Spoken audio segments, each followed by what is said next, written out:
Hello, मैं Amarjeet Kumar, physics teacher. आज हम लोग डिस्कस करेंगे calculation of electric field due to quarter charging at point P. ठीक, इसके पहले का लेक्चर में हम लोग चार्ज रिंग था जो कि फुल चार्ज रिंग था और एक्सिस पे एक पॉइंट जो कि सेंटर से एक्स दूरी पे जाकर के एक पॉइंट पी पे हम लोग कैलकुलेट किए थे। और अब जो है हम लोग क्वार्टर चार्ज रिंग के बारे में। तो क्वार्टर क्या होता है? आधा का आधा होता है ना। इसका मतलब एक चार्ज रिंग मान लीजिए कि इस तरह से है, ऐसे, ठीक। और ये मान लेते हैं उसका चार्ज रिंग का रेडियस r है और इस पे जो चार्ज डिस्ट्रीब्यूटेड है वो पॉजिटिव चार्ज है ना, माना गया। नेगेटिव भी हो सकता है, डजेंट मैटर। और लैम्डा कूलम पर मीटर इसका डेंसिटी है, चार्ज डेंसिटी। और टोटल चार्ज जो है हमने मान रखा है इसके ऊपर Q। और यहाँ पे P पॉइंट दिया हुआ है। तो इस P पॉइंट पे इस क्वार्टर चार्ज रिंग के वजह से हमें इलेक्ट्रिक फील्ड निकालना है। क्या तरीका है?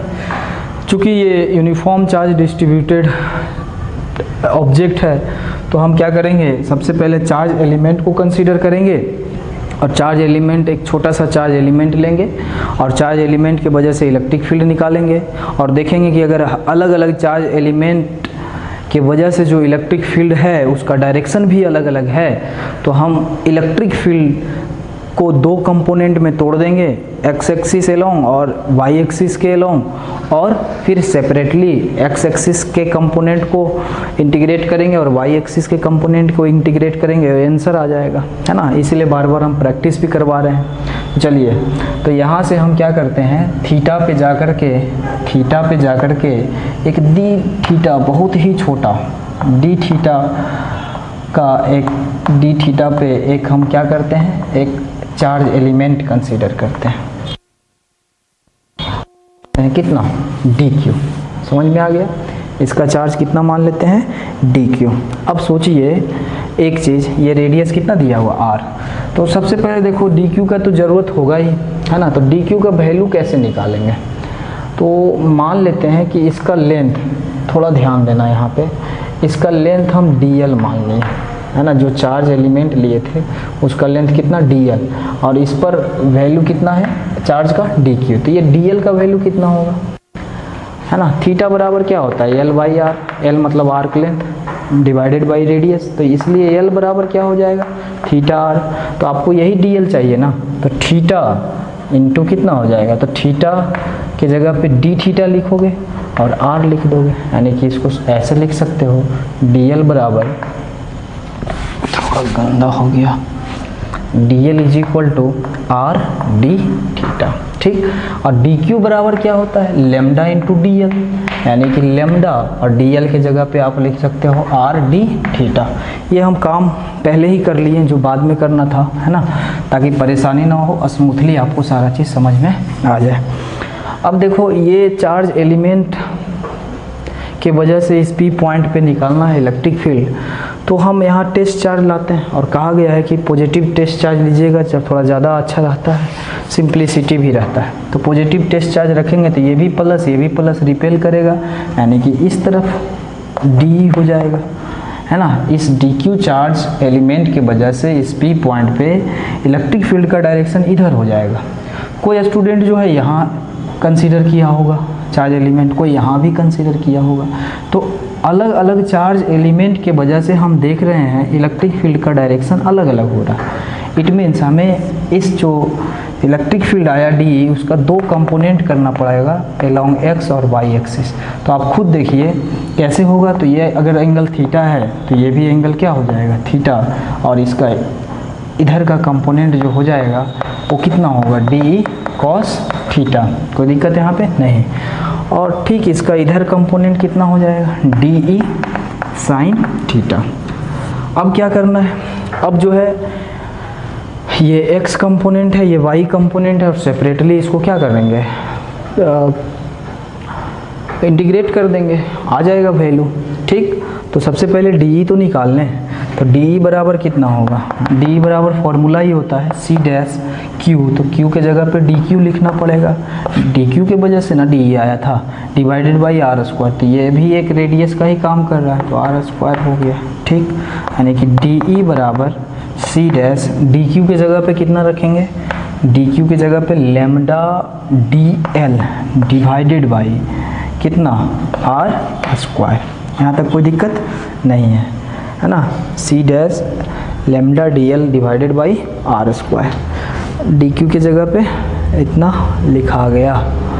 थोड़ा सा और इसको चेंज करते हैं, है ना, और क्या कर लेते हैं change, D A is equal to C dash lambda, और डी एल के जगह पे कितना लिखेंगे, देखो लिखा हुआ है आगे, क्यों ना यहीं पे लिख देते हैं, बार बार क्या परेशानी उठाएगा।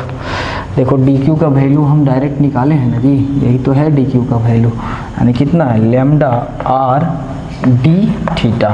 तो यहाँ से आप देखो आर तो कटेगा, आर कटने के बाद हमारा डी ई का जो वैल्यू आ रहा है वो कितना आ रहा है, C dash lambda D theta divided by R, R से आर कैंसिल हो जाएगा। तो ये रहा हमारा किसका, डी ई का value, C dash lambda D theta by R. अब हमें इसका आगे काम करना है, यानी कि अलग अलग डायरेक्शन में, यानी एक एक्स कंपोनेंट लेंगे और एक वाई कंपोनेंट लेंगे, यही तो होगा। अब बीच में पार्टीशन कर देते हैं, ठीक,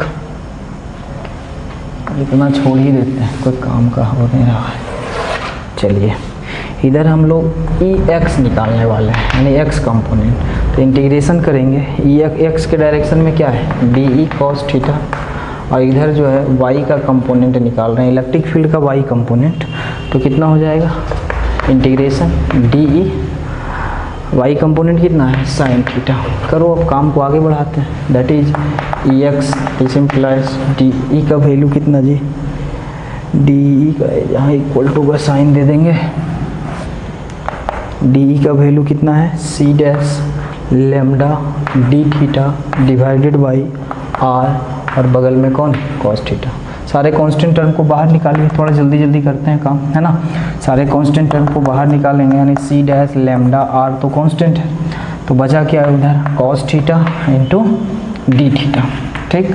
अब देखो डी लगा हुआ है थीटा में, तो इसका लिमिट लेना पड़ेगा, तो यहाँ से चलेंगे, यानी कि एक ऐसा एलिमेंट कंसीडर करेंगे जो कि theta is equal to 0 degree पे है, और कोई लास्ट वाला एलिमेंट कंसीडर करेगा जो थीटा कितना डिग्री पे है, π/2 यानी 90 डिग्री पे, तो 0 से π/2 रखेंगे, ठीक।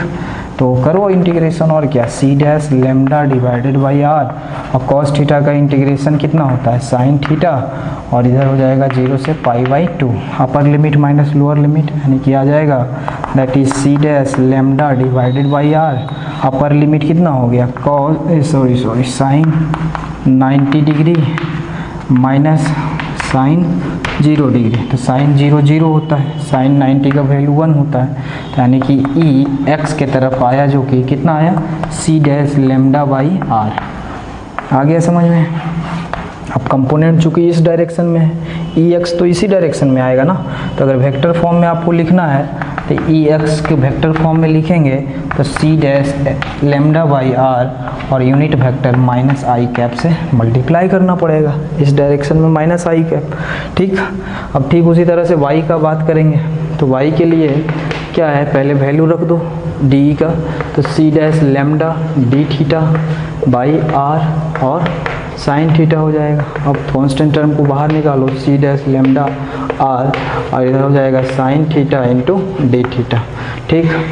एक बात और है, थोड़ा ज़्यादा ही स्पीड हो गया इसलिए गलती होने लगा, है ना। अब देखिए integration sine theta into D theta, limit कहाँ 0 से π/2 तक।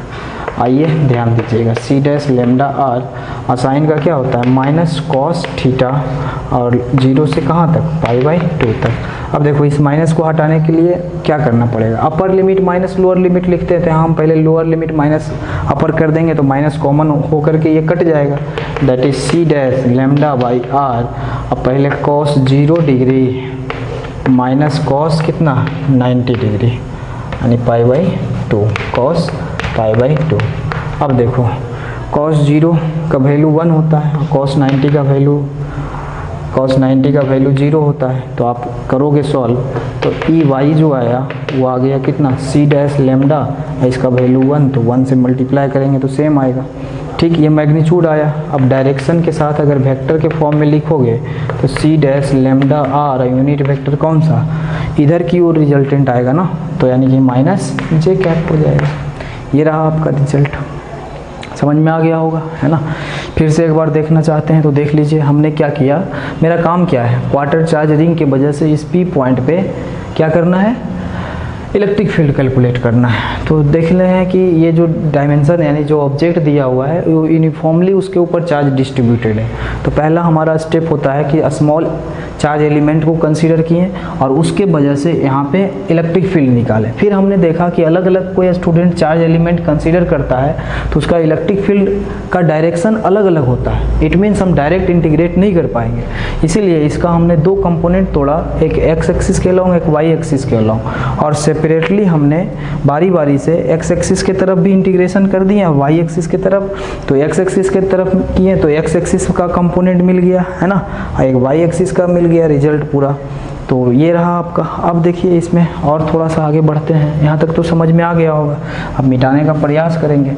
अब देखो क्या है कि हमारा रिजल्ट क्या आया, रिजल्ट ये आया कि इसके वजह से इस साइड में जो आया वो ई बाई का वैल्यू कितना है, C dash lambda by R, और इधर आया कितना ई एक्स का भी वैल्यू कितना है, C dash lambda by R, है ना।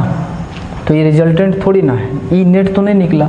अब दो वेक्टर 90 डिग्री पे है तो उसका ई नेट निकालोगे तो इस डायरेक्शन में होगा, और ई नेट कितना होता है बताओ, √2 कर देंगे C dash lambda by R magnitude में। अब कोई कहेगा सर अगर ई नेट हमें वेक्टर में चाहिए तो क्या करोगे, एक्स का वेक्टर प्लस वाई का वेक्टर करेंगे, है ना। तो एक्स का कितना था जी वैल्यू देख लो, C dash lambda by R minus I cap plus इधर कितना था C dash lambda by R minus J cap, यानी कि यहाँ भी माइनस हो जाएगा, इसको आगे लिखेंगे तो यानी कि जे कैप। हो गया कहानी सॉल्व। ये आया क्या चीज़, ई नेट, मैग्नीट्यूड है वेक्टर के फॉर्म में। तो बात समझ में आ गया होगा, आंसर भी हम लोग को मिल गया। ठीक, तो अब बात यहाँ पे ये आ जाता है कि सर इसके बारे में भी डील हम लोग कर लिए, तो हाफ रिंग अगर रहेगा तो कर सकते हो, हाफ रिंग का भी कर सकते हो, है ना, इंटीग्रेशन के मेथड से भी कर सकते हो। ऐसे थोड़ा सा दिमाग अगर लगाओगे तो इसके हेल्प से भी हम लोग हाफ रिंग का प्रॉब्लम को सॉल्व करते हैं। कैसे, तो ये ध्यान देना थोड़ा सा एक बार और इस पर हम नज़र दौड़ाते हैं कि यूनिफॉर्म क्वार्टर चार्ज रिंग की वजह से जो ई आता है वो दो कंपोनेंट में आता है, एक इधर वाई की तरफ सी डैश लेमडा आर और एक्स के तरफ सी डैश लेमडा आर, और ई नेट जो है वो 45 डिग्री का एंगल बनाते हुए आएगा, है ना, √2 सी डैश लेमडा आर। ठीक, अब इसके हेल्प से ही निकाल लोगे आप, या फिर चाहो तो इंटीग्रेशन के हेल्प से भी कर सकते हो, जिस तरह से ये किया, दोनों आपकी मर्जी है। अच्छा थोड़ा सा आपको हिंट दे देते हैं अभी, है ना। हिंट क्या है, ध्यान दीजिएगा। जैसे मान लीजिए कि एक दिया हुआ है कौन सा रिंग, है ना, हाफ रिंग दिया हुआ है और इस पे चार्ज Q है और ये है लेमडा कूलम पर मीटर, और आपको यहाँ पे ये देखो P पॉइंट दिया हुआ है सेंटर पे, यहाँ पे कह रहा है इलेक्ट्रिक फील्ड निकालने के लिए। कैसे निकालोगे, बहुत आसान है। क्या करो कि इसको दो क्वार्टर रिंग तो समझ सकते हैं ना, है ना, दो क्वार्टर रिंग मिलता है तभी ना हाफ बनता है, तो दो क्वार्टर रिंग। अब मेरा सवाल आपसे ये है कि जितना को बोलेंगे देखने के लिए उतना ही देखने के लिए देखना, है ना, कि दो क्वार्टर रिंग आ गया, एक पहला और एक दूसरा मान लो। तो ये पहला वाला क्वार्टर रिंग की वजह से यहाँ पे इलेक्ट्रिक फील्ड किधर किधर होगा, तो एक तो इधर होगा C dash lambda by R, नहीं अरे इसके वजह से वो इधर होगा नहीं, एक इधर होगा C dash lambda by R. ये किसका कहानी कह दी है, फर्स्ट का। अब दूसरा के बारे में बताओ, इसके वजह से किधर होगा, तो इसके वजह से एक इधर होगा सी डैश लेमडा आर, और इसके वजह से एक इधर होगा, दैट इज वो भी कितना, तो इधर ही होगा, तो लिख दें 2 सी डैश लेमडा आर। अब देखो ये दोनों आपस में कैंसिल हो गया, इसका मतलब जो रिजल्टेंट बचा इस हाफ रिंग के लिए वो इधर बचा और कितना 2c dash lambda by are, कब, जब ये चार्ज कैसा हो, पॉजिटिवली, सॉरी जो रिंग ये जो है पॉजिटिवली चार्ज हो और रेडियस कितना हो इसका r, और इसका लैम्डा कूलम पर मीटर। अब कहोगे सर अगर नेगेटिव है तो क्या होगा, क्या होगा, कुछ नहीं होगा, है ना, सिर्फ डायरेक्शन चेंज हो जाएगा।